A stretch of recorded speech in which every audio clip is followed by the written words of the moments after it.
फैसल भाई, welcome back. हमारे second episode है अभी। तो होपफुली लोगों को पहली पसंद आई हो।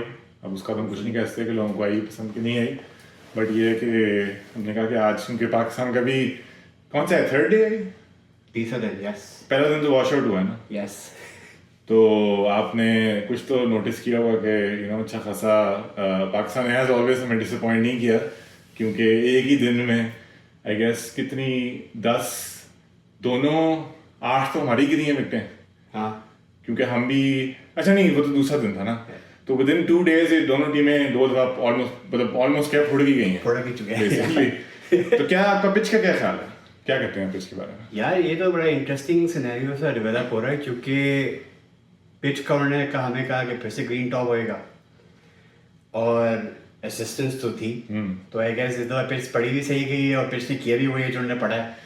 या तो ये है कि पढ़ा इन्होंने कुछ और था, वो तो पिच जो है वो कर गई जो होना चाहिए था। उम्मीद उम्मीद है ना। क्या क्या क्या था सलैम भाई की कौन सी वो सेइंग थी कि कुदरत का निज़ाम basically I think has won out. Yes and but फिर भी अगर चलें हम इसको थोड़ा सा ब्रेकअप के इनिंग सारी, तो अगर हम पहले पाकिस्तान की बैटिंग की बात करें तो आपने देखा जी कि अब्दुल्ला भाई जो हैं फिर से वो आई थिंक वो जब से मैंने पहले भी कहा था ना कि जब से वो स्टार्क की जो थी ना वो लग के जो उनको पड़ी है, वो उसी बॉल में वो हमेशा आउट हो रहे हैं यार। लेकिन मतलब पहले ओवर की आखिरी बॉल पे इतना बड़ा गैप, और आप ये कह रहे हो कि भाई आप होम टेस्ट पे खेल रहे हो, चलो ग्रीन टॉप था या नहीं था आपकी, यार अपनी होम कंडीशंस है। आप दूसरा आके बंदा आ रहा है, उसे 5 बॉलें आपको कहा चुका, आपको पता है पिच पे कोई मूवमेंट हो रही है, तो आप दरवाजा बंद कर दो भाई। आपने इतना बड़ा रखा हुआ था कि भाई उसको तो ट्रक गुजरता था। नहीं, और ना अब्दुल्ला शफीक है ना, मुझे लग रहा है कि कोई आई थिंक जिसे कहते हैं ना कि मेंटली कोई he is not really there, because वो कोई फुट मूवमेंट कुछ भी नहीं, बस सीधी बॉल जो है वो एक ही इज ट्राइंग टू, जो होता है ना कि बाहर आप जा रहे हो। हालांकि ये हमारा टेक्निकली मतलब कहते हैं अब्दुल्ला शफीक को कि he is one of our like more technically sound batsman after Babar Azam. लेकिन यार अगर तुम इवन जो पहली इनिंग में तो हुआ ही, सेकंड इनिंग में देखो ना क्या हुआ।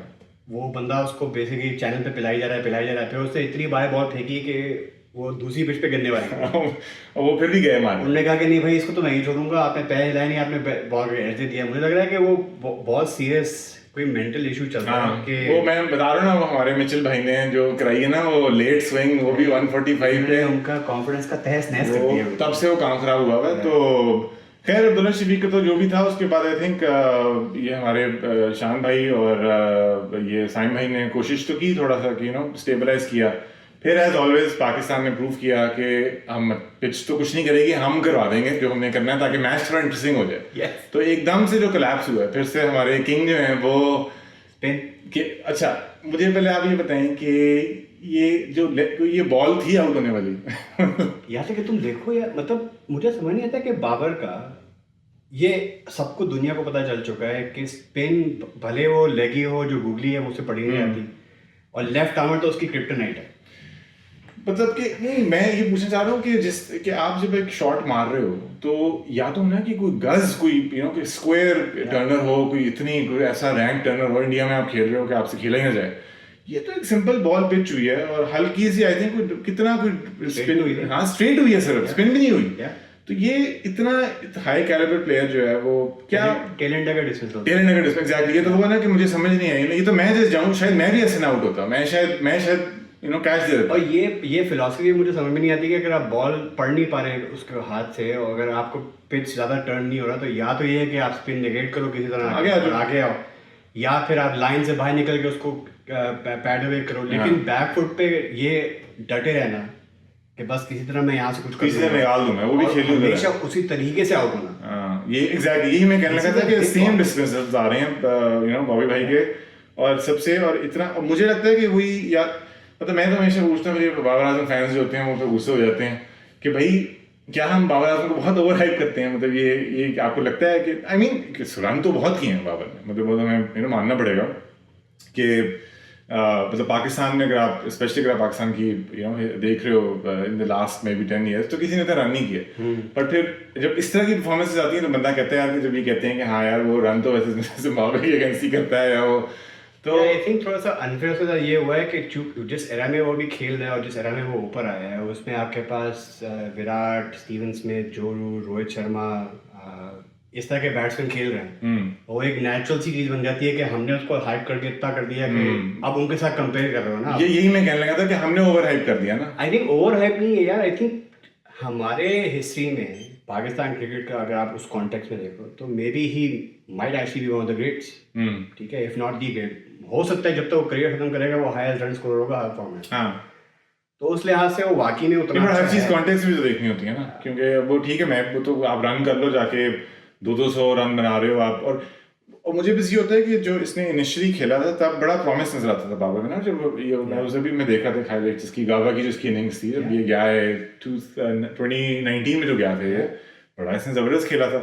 जब से ये इसकी कैप्टनसी हुई है और जब से वो इंडिया वाला मैच था ना, जब भी उन्होंने वो 10 विकेटों से हराया है, उसके बाद से मुझे लगता है कि पूरी हमारी टीम थी ना, उसने कहा कि भाई अब इम्प्रूवमेंट छोड़ो, बस जिस तरह के हम हैं वैसी रहेंगे। बाबर आजम की भी जो है वो जो टेक्निकल डिफिकल्टीज नजर आ रही हैं, वो तो ऑस्ट्रेलिया के जब से पैट कमिंस ने निकाली थी इसको अंदर कराई जाओ, इसको चैनल में दो, तो ये खुद ही विकेट देगा। अंदर आने वाली बॉल पे आउट होगा, बाहर तो ड्राइव तो उसकी पक्की है। वो थोड़ा सा बाहर की चौका पड़ जाएगा। सब स्पिनर को पता है कि अगर आप स्टंप टारगेट करोगे और उसको बॉल हाथ से नहीं तो ये खुद ही दे देगा। और हमेशा इसने विकेट इसी तरह दी है। तो I think he needs to, I think दूसरा इशू ये है कि जो पेस तो इतना हो गया कि बाबर पेस पे जनरली थोड़ा बेहतर खेल लेता है स्पिन के अगेंस्ट।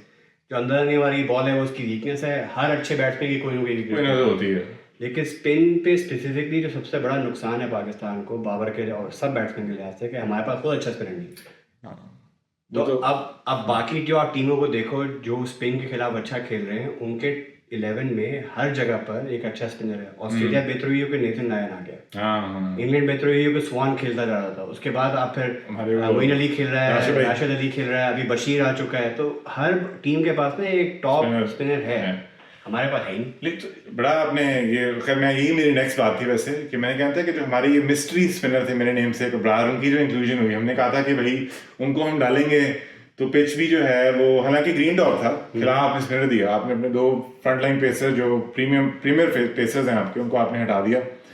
तो ये ब्रार की मैंने बॉलिंग देखी है तो कोई मतलब इससे तो बेहतर यार, मतलब मुझे लग रहा था कि जो मेहदी हसन था वो तो अच्छा खासा उसने हमारे प्लेयर्स को फुल मुसीबत में डाला था। सारे जो आधे जो उड़े हैं वो उसी पे तो उड़े हैं। हाँ यार, ड्रिफ्ट भी हो रही है, लेंथ पे खेल रहे, स्पिन भी हो रही थी। तो क्योंकि अबरार की तो मैंने जब देखी है बॉलिंग, तो कोई ऐसा नहीं था कि कोई फंस के को खेल रहा हो, कोई यू नो कोई बीट हुआ हो, गूगली ना रीड हो रही हो।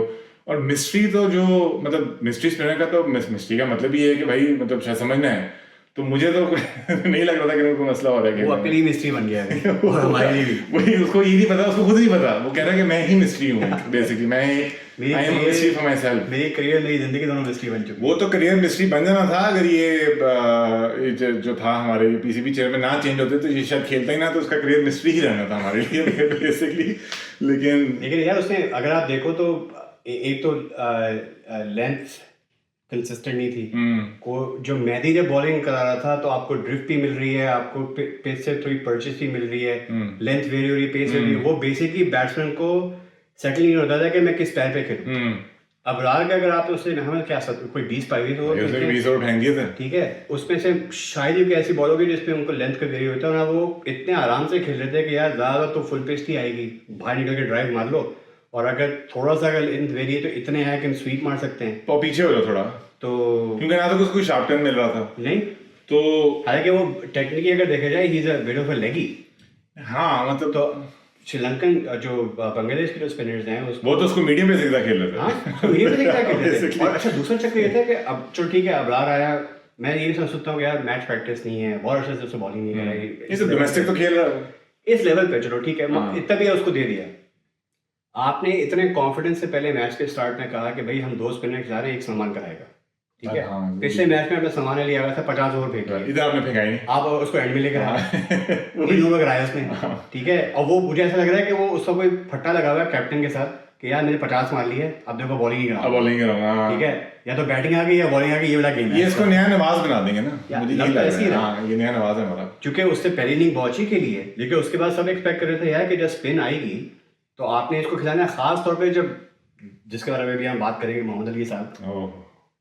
उनसे तो बॉलिंग ही नहीं हो रही। वो यार तो आप फिर भी मतलब आपके पास जिसको आप as a front line spinner इस्तेमाल कर रहे हो, अब वो बैठा है बंदा फील्ड पे, तो उस वक्त तो ये सोच बनती है कि अब एक पॉइंट ऐसा आएगा जब दोनों स्पिनर चला तो देखो क्या होता है। क्या, हाँ। लेकिन आपने पूरे टाइम एक एंड से पेस चलाई, आपने उन दोनों वो खत्म हो रगड़ गया। दिया। हाँ, वो तो खत्म हो गया। ठीक है, एंड में तो भाई मीर हमजा साहब बॉलिंग कराते 122 फेंके थे, आवाज चीख ऐसे निकली कि बंदा फेंक गया था। वो जो मरिया शारापोवा की नहीं होती थी साइबेरियन सायरन, ये हमारा पाकिस्तानी सायरन था। तो वो मतलब वो तो आपको समझ में आता है यार कि these guys are exhausted, तो आप सलमान को ले आओ, थोड़ा सा उनको ब्रेक दो, फिर 5-10 ओवर कर उनसे स्पेल कराओ, फिर किसी को वापस ले आओ। एक एंड से चला हुआ है, और मैं हमें शायद ही कभी बीच में ऐसा स्टेज आया होगा जहाँ पे फास्ट बॉलर और स्पिन का कॉम्बिनेशन चल रहा था, ऑलमोस्ट पेसर लगे हुए, हमेशा वही कर रहे थे, क्योंकि विकेट ही नहीं। और देखे ना फिर क्या हुआ, ग्रारसन ने कराई, 15 ओवर फेंकवाए, कुछ नहीं मिला। एंड में आके खुरम शहजादी आया, उसी ने आके वो मेहदी हसन को आउट किया। वो भी क्या था कि बॉल फंस रही थी, तो वो कोई विकेट टेकिंग बॉल नहीं थी। और इवन जो मीर हमजा की पहली विकेट थी, जो ये क्या थोड़ा सा क्या पोजीशन होती है यार, जो मिड ऑन से थोड़ी अंदर करके जो शॉर्ट मिड ऑन वो भी बॉल फंस गई, तो वो उसने भी बेवकूफों वाली शॉट खेली। वरना तो ये मीर हमजा ने जो अच्छी एक विकेट ली थी वो उसकी थी, मुशफिकुर की, जो वो जेन्युइन के कट के बाहर निकली। तो नहीं, इस बात पे भी अगर हम करें ना, तो इसी से एक और बात भी आती है कि मुझे समझ नहीं आ रही थी कैप्टनसी, मतलब कि ईशान के दिमाग में चल के रहा था भाई देखो चौके आपने वैसे ही खाए हैं, ठीक है, तो आप फील्ड अंदर कर लो। फिर आपने फील्ड बाहर करके भी, मतलब ना ये अटैकिंग फील्ड थी ना ये डिफेंसिव फील्ड थी, क्योंकि डिफेंसिव तो आपका बनता ही नहीं है ना। आप 274 पे उड़ गए हो, आप पहली बात तो ये ऐसी पिच पे जहां पे नहीं है आपको, एक दिन आपका वैसे ही खत्म हो गया हुआ। तो कैप्टनसी मुझे थोड़ी सी ना, मतलब मैं ब्रेनलेस नहीं कहना चाहता, बट विदाउट एनी इंटेंट थी कि मतलब ये होता है ना, प्लान होता है आपका। दूसरा जो सबसे बड़ी बात थी ना, हमें पता नहीं ये जो पीछे उन्होंने कब कहते हैं इतने, मैं तो शोज जो मैं देखता हूँ उसमें कि जी डेटा साइंटिस्ट बैठे हैं भरे हैं हमारे पास, लेकिन जो डेटा है वो आपके पास कोई प्लान नहीं है इनके पास हर किसी बैट्समैन के लिए। हालांकि ये सारे यार आजकल वीडियोस में सब कुछ आपको पता होता है, तो हम बस वो ट्राई कर रहे होते हैं कि यार वही बस है कि कराई जाओ और बस स्विंग होगी, बाहर ऊपर डाली जाओ बॉल, स्विंग होगी, इसने एज कर दी तो चौका हो या पीछे कैच हो जाएगा, कुछ इस तरह कोई प्लान नहीं लगता। हालांकि Bangladesh they not like a strong, वैसे तो खैर कहना नहीं चाहिए, बट उनकी तो स्ट्रैटेजी लग रही थी, उनको पता था कि भाई ये ऐसे आउट होता है, ये ऐसे आउट होता है। बाबर आजम के उन्होंने ले आए वो लेफ्ट स्पिनर, और बाबर आजम ने गिफ्ट की अपनी विकेट। तो क्या वो कैप्टनसी के बारे में क्या आपको कुछ लगता है? यार तो मेरा एक जो ऑब्जर्वेशन थी, जो जहाँ पे मुझे लग रहा था ना कि कुछ ब्रेनलेस इसमें क्रिएट हो रहा है। आपने 6 उनके आउट कर लिए, अब दास और वो मेहदी खड़े हैं, एकदम से आपको ख्याल आया है कि अब हम शॉर्ट बॉल बराज मारेंगे, जबकि आपके पास कोई पेसर नहीं है। आप खुरम को वापस लेकर आ गए, आपने कहा कि पहले तो तुम ओवर द ऑफ, वो अराउंड विकेट आ गया और शॉर्ट बॉल मार रहा है। स्क्वायर लेग पे जो फील्डर है वो अंदर खड़ा हुआ है, ठीक है, मतलब एक छक्का आपने खा लिया। उसके बाद आप क्या सोच रहे हो कि यार कि ये 30 यार्ड पे कैच देगा या टॉप एज करेगा, जबकि उनको नजर आ रहा है कि यार आली तो शॉर्ट ही है। नहीं, और अगर तो आपके पास एक्सप्रेस स्पेस है, वही मैं कहने लगा था, तो फिर टॉप एज होते हैं, तो फिर सारा निकलेगा।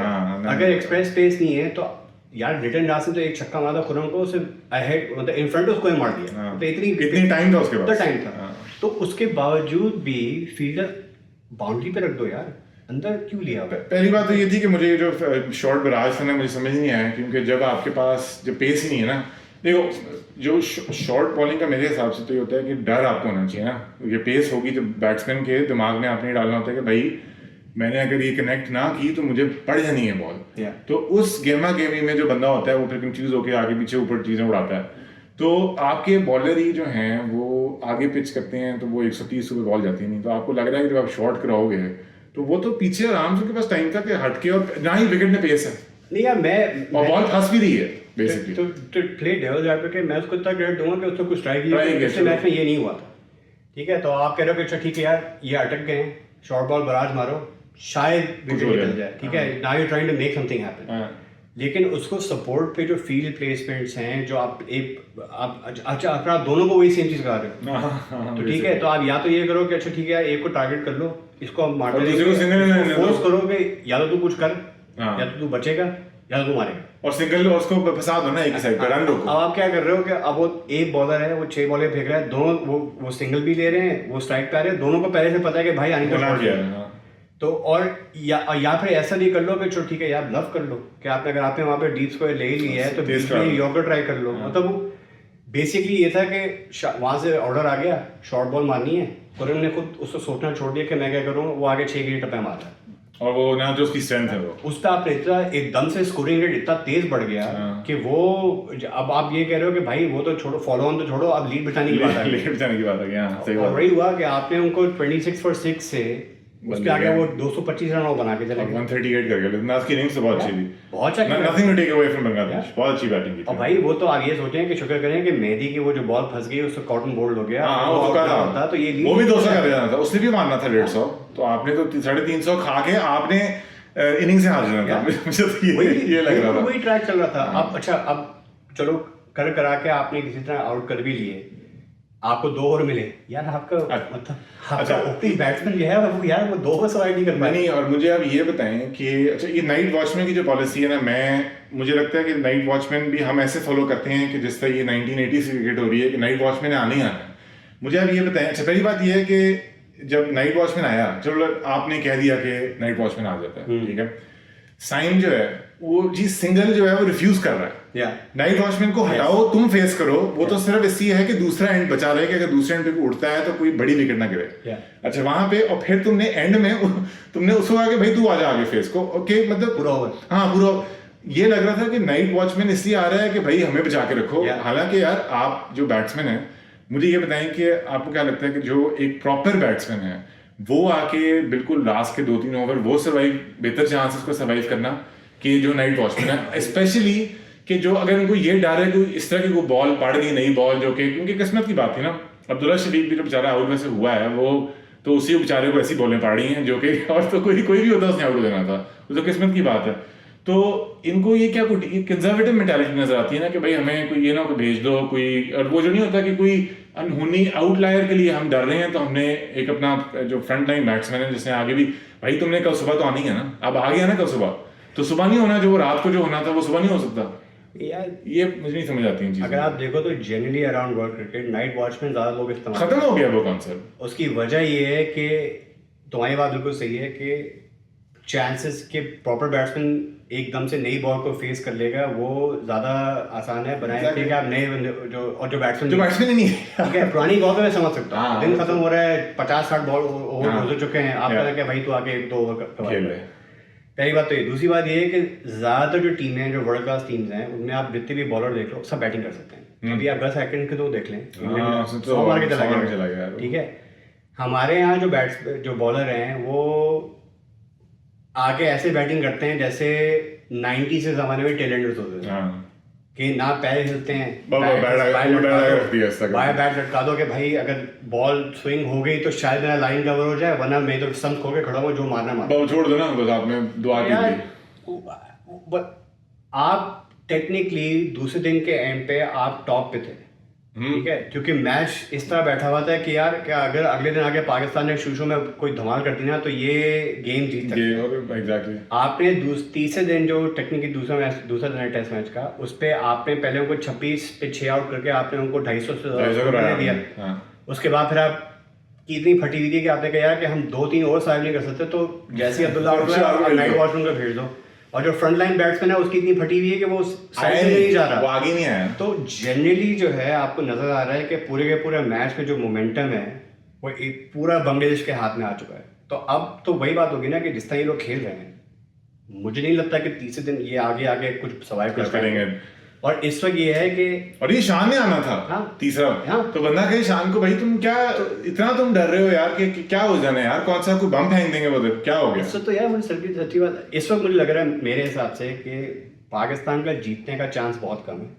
अगर रिजल्ट आएगा तो बांग्लादेश ही लेगा और रिजल्ट ही आएगा। और जिस तरह अभी मैच पोइज है, मुझे नहीं लगता ये मैच ड्रॉ होने वाला है। हाँ, ड्रॉ नहीं होता क्योंकि इतना 2 तो दिन है आपके पास, और ये जिस तरह जो विकेट अब करेगी ना, शुरू तो हो गई है टूटना। अभी जब उनके स्पिनर आएंगे ना तो नजर आएगा कि नहीं यार पिच इतनी आसान नहीं है जितनी ये लग रही है, और उनके पास तो मिस्ट्री स्पिनर भी नहीं है ना, तो वो हमारे लिए भाई वो हमारे लिए मिस्ट्री होता है। हर स्पिनर हमारे लिए मिस्ट्री बन जाएगा वो। हमारा जो मिस्ट्री स्पिनर है वो बेचारा, आई थिंक जनरली एक चीज़ जो मतलब अगर आप इस पूरी की पूरी, अभी सारे रिजल्ट तो नहीं आया तो हम लोग तो मतलब उस पर बात नहीं करना चाह रहा मैं, लेकिन अगर आप देखें ना पाकिस्तान क्रिकेट जिस तरह चल रहा है, एक तो बहुत अनश्योर हैं ये लोग अपने एक पर्सनालिटी और ब्रांड के बारे में खेलना क्या कि किस तरह खेलना है, अग्रेसिव होना चाहिए, नहीं होना चाहिए।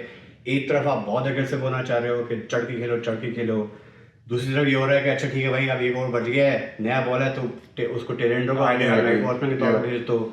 अगर आप बॉलिंग भी अगर आप करा रहे हो और आपके 26 पे 6 आउट हो चुके हैं, उस वक्त बजाय इसके कि अब आप इनको सिंगल लेने दो, आपको उस वक्त ये देखना चाहिए कि अच्छा लिटन दास का ये कर रहा है ना डैब थर्ड मैन के वो प्लग कर दो उसको बोल भाई 4 रुपए रखी है मार के क्या करोगे। लेकिन वो 5 रुपए रखी थी ना तो कैच ड्रॉप कर दिया। वो तो आगे पाकिस्तान कैच ड्रॉप ना कर तो फिर टेस्ट पीछे लग रहा था कि पूरी आपने ना बारात खड़ी की हुई है, वो उधर भी उन्होंने ड्रॉप कर दिया। बारात को बिरयानी मिली उन्होंने नहीं उन्होंने ड्रॉप कर दिया। वो तू ले ले कितना है यार, मतलब पहली बॉल में इनको विकेट मिल जाती ना तो कितना मोमेंटम। चलो यार लेकिन फिर भी 26 पे 6 आउट थे भाई। हां चलो वो तो मतलब आपको समझ में नहीं आती कि जो मुझे तो जो देख के लग रहा है कि हमें किस वक्त अग्रेसिव होना चाहिए और किस वक्त पीछे होना चाहिए, उसके बीच में जो बैलेंस है वो बिल्कुल ऑफ हुआ हुआ है। स्ट्रेटेजिकली इनको समझ नहीं आती। और ये वही वाली बात है ना कि ये टॉप लेवल से जिस तरह का अनफॉर्चुनेटली जिस तरह का बोर्ड है उसी तरह का टीम है और बोर्ड भी उसी तरह का जिस तरह का बेचारा मुल्क है, क्योंकि मुल्क में भी गेमा गेमी मची हुई है, तो ये तो एक ऊपर से चल रहा है। तो खैर बिफोर भी ये अच्छा हमने आई थिंक एक राउंड ऑफ हमने किया है। तो before we kind of sign off this episode कि आपका जो रूट भाई के बारे में क्या ख्याल है कि कितना 34th टेस्ट 100 वो भाई कमाल है क्या बैट्समैन है भाई वो। उसका मैं उस दिन स्टैट्स देख रहा था, उसके पहले के कुछ 8-10 साल है उसमें उसके 17 थे और अभी पिछले 6 या 7 में वो 1800 और मारे। और मेरे ख्याल में इस पिछले 6 या 7 साल में विराट को छोड़ के probably he is one of the most prolific batsmen। और वो बहुत एक सबड्यूड सा बंदा है, तो वो ना कुछ चढ़ाता नहीं ना उसको। Exactly। तो you never talk about Joe Root, but Joe Root is remained in top 4। जो रूट का नाम आता था Fab Four, लेकिन सब लोग स्मिथ पे, कोहली पे, because these are controversial characters ना। तो जो root just did his job, जो उसका था। एंड यार लेकिन अगर आप उसकी इनिंग देखें, he makes it look so effortless। और हर जगह पे स्कोर किया उसने, इंडिया में गया वहां स्कोर किया, ऑस्ट्रेलिया में स्कोर किया। बल्कि जो रूट का अगर मैं एज अ टेस्ट बैट्समैन अगर आप उसको देखो ना, अगर आप बाकी सबको छोड़ दो, क्योंकि विराट और रोहित देयर मोर एक्सप्रेसिव, ठीक है, हम आएंगे डोमिनेट करेंगे। जो रूट बड़ा सबड्यूड लगता है, टेक्निक उसकी बिल्कुल वो है, ही मेक्स लगता है टाइम बहुत है और हर तरफ शॉटें खेलनी है और कभी आपको यही लगता है कि जरूर फंसा हुआ है, उसकी स्ट्राइक रेट भी अच्छी है। तो अगर आपको एक प्रॉपर ब्लूप्रिंट चाहिए ना कि यार कि हमें टेस्ट मैच जो इंग्लैंड के ब्रांड ऑफ क्रिकेट बेसबॉल में अभी भी फिट बैठ रहा है, क्योंकि टेक्निकली बैटिंग उसके इवॉल्व कर रही है। तो आपको ये देखना चाहिए कि अच्छा ठीक है यार, अगर आप बाबर को लेके चल रहे हो तो आपको बाबर को वो टेम्पलेट देना चाहिए, आप बाबर को विराट लाने के चक्कर में पड़े हुए हो। कंपैरिजन हमेशा से रहा है। तो आई थिंक ये तो इंग्लैंड जो यार I think that at this stage test level पे यार बहुत जबरदस्त मजा आ गया।